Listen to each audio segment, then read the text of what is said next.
The next question: when a colorblind man marries a carrier woman, that is, the woman that has that color blindness in her own gene, but she's not expressing it, what is the probability that their offspring will be colorblind?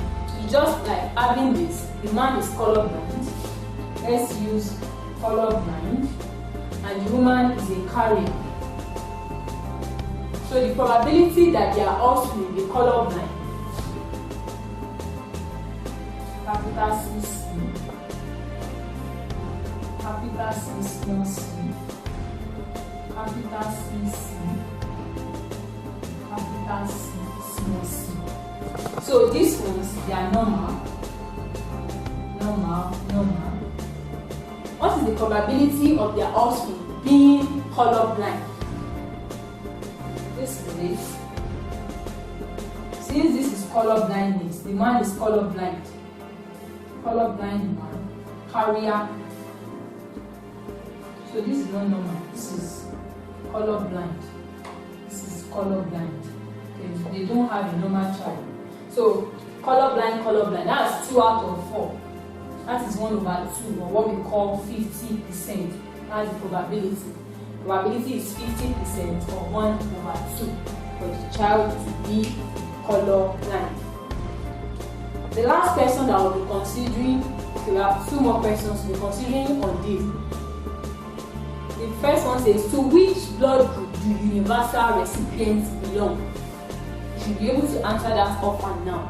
The group that receive from every other one, that is AB. They are universal recipient. The option A says O, option B says A, option C says B, option D says A. So it's AB are universal recipient. And the last question: the clumping together of red blood cells is called what? When red blood cells clump together: A, transfusion; B, compatibility; C, agglutination; D, fusion. The answer is agglutination. When there is clumping together of red blood cells, we say the agglutination. So answer is option C, agglutination.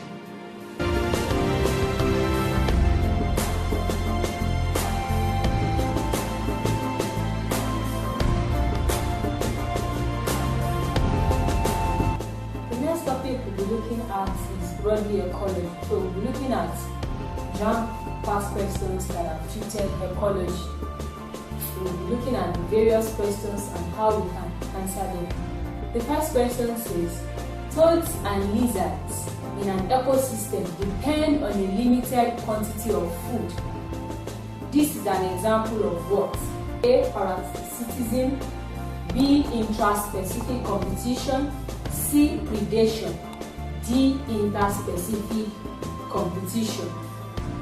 Parasitism is a situation where you have a parasite, an organism living in another organism. So the organism living in another is the parasite, while the one that is being lived on is the host, and it is to the detriment of the host. So this suggests that it is not parasitism, because toads and lizards are not parasites; they don't live on each other. Then the next one is intraspecific competition. The third one is predation. That is when you have 2 organisms, the prey and the predator. The prey is the smaller, while the predator is bigger. The prey is the one that is being killed. This association leads to death of the prey. Then the last one is interspecific competition. Looking at toads and lizards, they are similar and they feed on the same thing. They are related, they are closely related. So the answer to this question is D, interspecific competition. The next question: adaptive features of plants to desert conditions include A, thick barks, succulent stems, and sunken stomata; B, thin stems, succulent stems, and sunken stomata; C, thin barks, hair floats on stems, and sunken stomata. Then option D says hair spaces in the tissues, adventitious roots, and thick bark.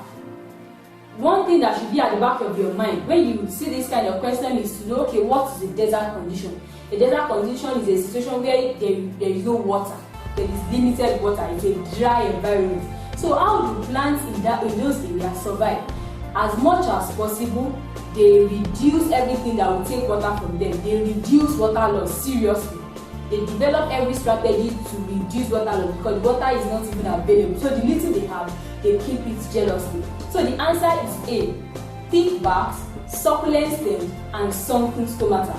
So thick barks will help them to reduce water as well as succulent stems, and their stomata going down, sunken, that it goes down. It's not something you find on the surface that it loses water easily.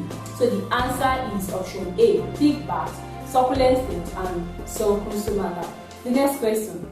The southern Guinea savanna differs from the northern Guinea savanna in that it has A. Lower rainfall and shorter grasses, B. Less grasses and scattered trees, C. More rainfalls and taller grasses, D.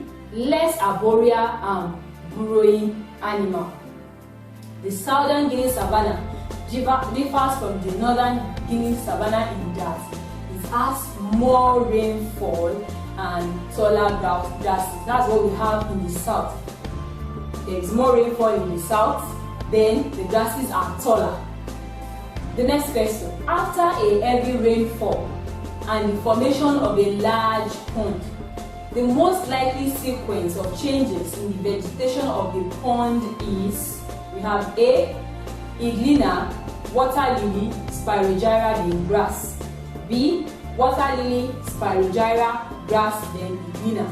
C. Spirogyra, iglina, grass, then water lily. D. Iglina, spirogyra, water lily, then grass.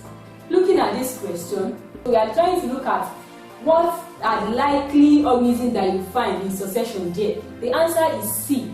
Spirogyra. Then we have iglina, then we have grass, then water lily. The next question. In a soil sample, the relative amounts of the different soil particles can best be determined by the process of A. Filtration, B. Centrifugation, C. Precipitation, D. Sedimentation. Okay, like in our experiments on capillarity, when you want to check, we talk about different kinds of soil, about the different kinds of soil particles that we have. And when you take a soil sample and you put it in a test tube or a measuring cylinder, a glassware, and you pour water in it, you discover that the particles of the soil settle in different levels. So you can be able to identify, okay, this is silt, this is sand, this is clay, and the like. So they are asking, the question is asking that how will you be able to know the relative amount of different soil, and that's what I've explained. So the answer is sedimentation. When you sediment the soil, if you filtrate it, some will definitely go, so you won't see it. Precipitation is not what you use, neither is it sedimentation. So the answer is sedimentation. By the time we have the soil particles settle, you put it in a glassware, you pour water and it settles, then you can see the relative amount of different soil particles that is present therein. The next question. Which is the most important pollutant of the marine environment in Nigeria? A. Insecticides, B. Sewage, C. Oil, D. Inorganic fertilizer. Which one is the most important, even though they are pollutants of the marine environment? The answer is C, and that is oil. Oil is the most important pollutant of the marine environment in Nigeria. The next question. Which of the following characterizes the white mangrove? A. Prop roots, B. Buttress roots, C. Breathing roots, and D. Silt roots. The answer is prop roots. That's what you find in mangrove swamp, in white mangrove. Then the next question. Which of the following are adaptations of animals to aquatic habitat? A. Gills, streamlined bodies, and lateral line. B.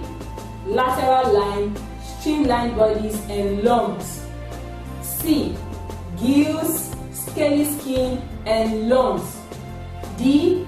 Gills, streamlined bodies, and spiracles. Looking at this option, the question says that the things that make